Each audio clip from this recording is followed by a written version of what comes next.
আসসালামু আলাইকুম।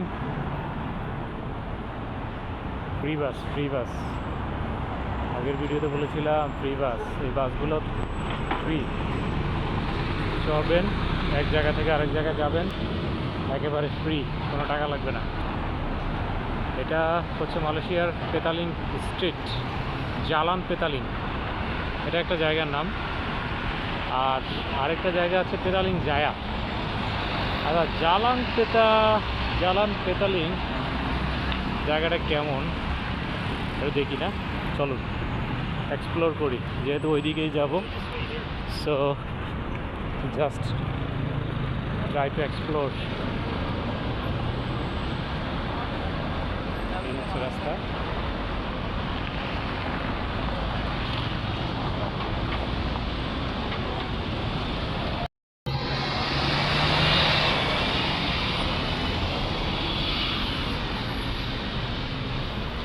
ঢুকে গেলাম Jalan Petaling. Hello sir, taxi sir. So please দেখুন, লাগেজ পাওয়া যাচ্ছে, চমৎকার চমৎকার সুন্দর লাগেজ। বাচ্চাটা কত সুন্দর, ফরেনারদের বাচ্চা বলে কথা। এটা আমাদের যেমন মনে হচ্ছে আমাদের নিউ মার্কেটের মতো, অথবা বাংলাদেশের যে মিটফোর্ড আছে না, মিটফোর্ড মার্কেট, যেরকম দুই দিকে দোকান, হই হুল্লোড়, বাচ্চাদের পুতুল বিক্রির এখানে। যে দোকানগুলোই যাবেন তারা মিউজিক বাজানোর চেষ্টা করে, তাতে আনন্দ পায় তারা, সবসময় দোকানে মিউজিক বাজিয়ে রাখে। সো মাস্ক পরে, এরা হয়তো বেশি সচেতন, এই জন্য মাস্ক পরে। ও দেখুন, এত ফরেনার মালয়েশিয়াতে, ইউ ক্যান নট ইমাজিন। হ্যাঁ, অনেক দোকান, এই যে মালয়েশিয়ার টাওয়ার্স, অনেক কিছু বিক্রি হচ্ছে এখানে। এটা হচ্ছে মালয়েশিয়ার পতাকা। বেশিরভাগ দোকান বা স্ট্রিটে সবসময় মালয়েশিয়ান পতাকা টানানো হয়, উড়ানো হয়। অ্যান্ড দেখেন রেস্টুরেন্ট কিম লিয়ান কি, এখানে বেশিরভাগ মায়ানমার, ভিয়েতনাম, চাইনিজরা রেস্টুরেন্ট দিয়ে থাকে। এগুলো হচ্ছে বার টাইপের রেস্টুরেন্ট। এটা হচ্ছে জুস, আম 7 টাকা কেজি দোকান। হ্যাঁ, একেবারে নিউ মার্কেটের মতো। চলুন আর একটু ভিতরে যাই। এই দিকটাতেও অনেক দোকান, সারি সারি দোকান। কাঁঠাল এবং কাঁঠালের বিচি এবং কাঁঠালের সেন্ট আসতেছে 3 টাকা। 3 টাকা, হ্যাঁ 3 টাকায় 4 পিস, না 3 টাকা প্রায় 100 টাকার মতো বাংলাদেশি টাকায়। ইয়ালো বুঝি না, এটা কি জানি না, এটা I don't know this food.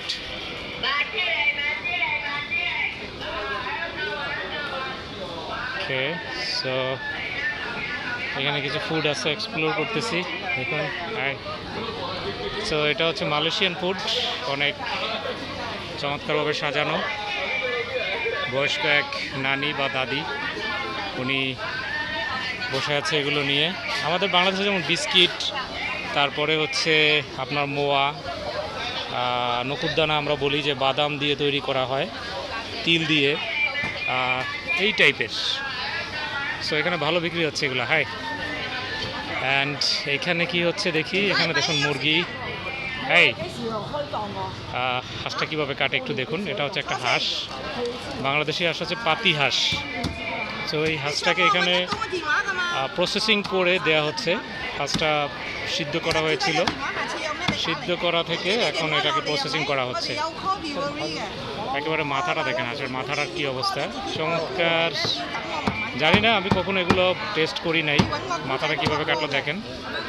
So এভাবে হাঁস বিক্রি করা হচ্ছে এখানে। হাঁসগুলো মূলত ঝুলিয়ে রাখা হয়, যার যেটা পছন্দ হয় সে সেটা নিয়ে নেয়। আমি জানি না আমাদের দেশে যেভাবে হাঁস প্রসেসিং করে খাওয়া হয়, অনেক মজা, বাট এটা কীরকম মজা হবে আমি জানি না।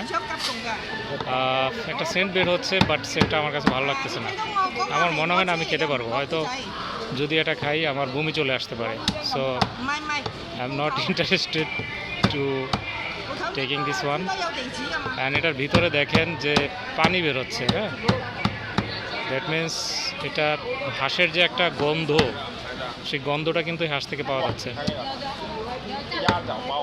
হাঁসের যে গন্ধ, অরিজিনাল যে একটা গন্ধ, ব্যাড স্মেল আছে, হ্যাঁ, সেটা কিন্তু এখানে পাওয়া যাচ্ছে। সো এইভাবেই হাঁস প্যাকেটিং করে বিক্রি করা হয়। এবং এই আমি জানি না, এর চেহারা অনেকটা নেপালিয়ান। সো না, আমার কাছে একেবারেই খাবারটা মানে টেস্টি মনে হলো না। আমি জানি না পরবর্তীতে কোনো মশলা বা কিছু অ্যাড করা হবে কি না। আমার মনে হলো যে এটার ভিতরে নাড়ি বুড়ি রয়ে গেছে, হ্যাঁ, মানে একটা ব্যাড স্মেল বের হলো আমার কাছে। এটা আমরা মুসলমান যারা, বাংলাদেশি যারা মুসলিম, আমরা হয়তো এটা খেতে পারবো না। এটা কি আমি জানি না, এটা কিছু ভেজ সরে যেতে বলতেছে।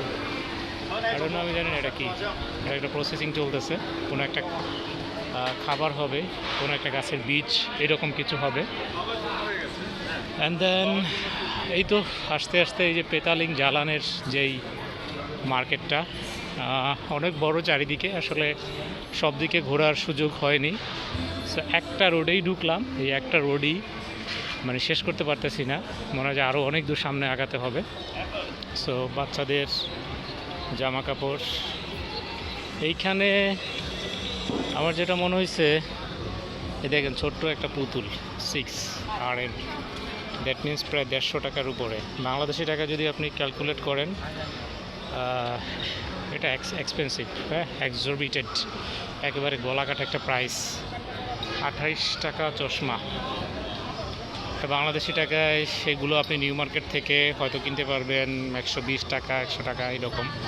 বাট এখানে 28 রিঙ্গিত, একবারে এক্সপেন্সিভ, হ্যাঁ, অনেক অনেক দামি। তবে হ্যাঁ, এখানকার যারা লোকাল আছে তাদের হিসাব যদি করেন, এটা হয়তো এক্সপেন্সিভ না, তাদের দেশে তাদের ভাষায় টাকাটা কম। বাট বাংলাদেশি টাকা হিসাব করলে এটা অনেক টাকা। চাচা কি শুরু করছে, চাচা পুতপুত শুরু করছে, দেখেন।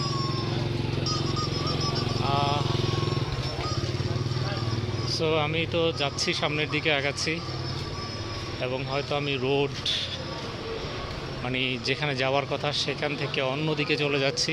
আমাকে আবার এখান থেকে ব্যাক করে যেতে অনেক কষ্ট হবে, আই নো, কিন্তু আপনাদের জন্য ভিডিও করছি, নিজেও দেখছি, রাস্তাঘাট চিনছি, সেই সব করে একটু কষ্ট তো করতেই হবে।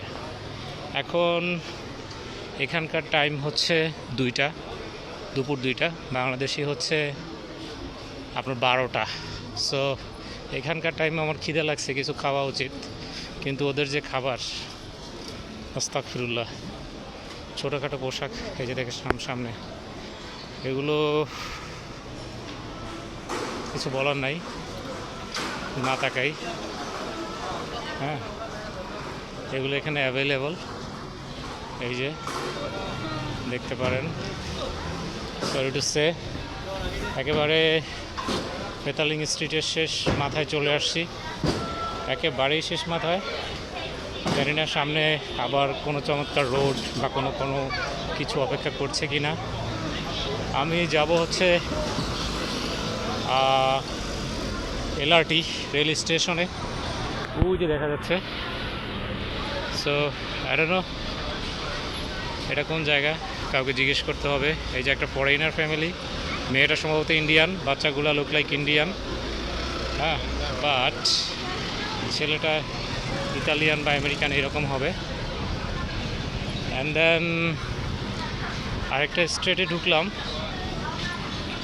আই ডোন্ট নো কোথায় যাচ্ছি। So thank you so much. এখন এই পর্যন্ত। আমি দেখি বাঙালি কোনো রেস্টুরেন্ট বা মানসম্মত কোনো খাবার রেস্টুরেন্ট পাওয়া যায় কিনা, কিছু খেতে হবে এবং বাসায় ব্যাক করতে হবে। আজকে আর বেশিক্ষণ না। আসসালামু আলাইকুম, সবাই ভালো থাকবেন।